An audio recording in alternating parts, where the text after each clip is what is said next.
Hello friends, welcome to Nafsheer kitchen. సింపుల్గా చేసుకునే bread roast అండి. చాలా అంటే చాలా బాగుంటుంది. పిల్లలకి పెద్దలకి ఎవరికైనా నచ్చుతుంది. ఒకసారి ఈ మెథడ్తో ట్రై చేయండి. సింపుల్గా ఎలా తయారు చేయాలో చూద్దాం. ముందుగా నేనైతే 2 టేబుల్ స్పూన్ వరకు సన్నగా తరిగిన ఆనియన్, అలాగే 2 టేబుల్ స్పూన్ వరకు క్యాప్సికమ్ ముక్కలు, అలాగే 2 టేబుల్ స్పూన్ వరకు క్యారెట్ ముక్కలుగా కట్ చేసి వేస్తున్నానండి. టమాటా అయితే 1 టేబుల్ స్పూన్ వరకు వేస్తున్నాను. అలాగే 1/2 స్పూన్ వరకు కారం పొడి, ధనియాల పొడి 1/2 స్పూన్ వరకు వేస్తున్నాను.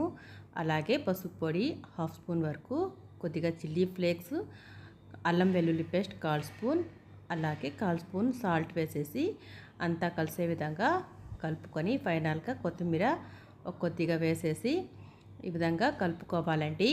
ఇందులోని మనము ఎగ్ తినేవాళ్ళు ఎగ్ వేసుకోవచ్చు. ఎగ్ తినని వాళ్ళు అయితే ప్యూర్ వెజిటేరియన్ అయితే కొద్దిగా 2 టేబుల్ స్పూన్ అంతా శనగపిండి వేసుకొని ఈ రెసిపీ అయితే చేసుకోవచ్చండి.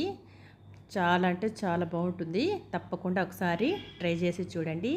నేనైతే రెండు కోడిగుడ్లు పగలగొట్టి వేస్తున్నాను.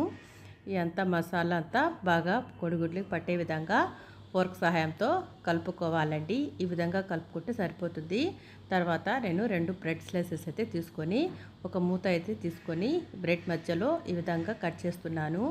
ఈ విధంగా ఈ మధ్యలోది తీసేసి ఇంకా నెక్స్ట్ అయితే ఈ విధంగా తీసి పక్కన పెట్టేస్తున్నానండి.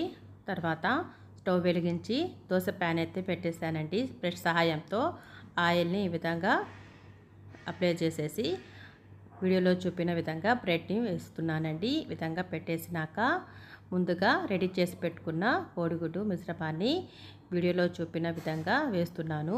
ఈ విధంగా వేసిన తర్వాత లో ఫ్లేమ్లోనే 2 మినిట్స్ వరకు మనం దీన్ని ఉడికిన తర్వాత మధ్యలో పార్ట్ అయితే ఈ విధంగా పెడుతున్నాను. 2 మినిట్స్ తర్వాత ఈ విధంగా ఆయిల్ కూడా బ్రష్ సహాయంతో అప్లై చేసేసి ఇంకా కొద్దిగా 2 మినిట్స్ తర్వాత అప్లై చేసేసి రెండో పక్కకు టర్న్ చేసేసుకోవాలి. ఈ విధంగా ప్రెస్ చేసుకు మనం కనుక ఫ్రై చేసినట్లయితే అంతా బాగా స్ప్రెడ్ అయ్యి బాగా ఫ్రై అవుతుందండి. చాలా అంటే చాలా సింపుల్గా టేస్ట్ అయితే చాలా బాగుంటుంది. వీడియో నచ్చినట్లయితే లైక్ చేయండి. ఈ వీడియో చూసినందుకు థ్యాంక్ యూ.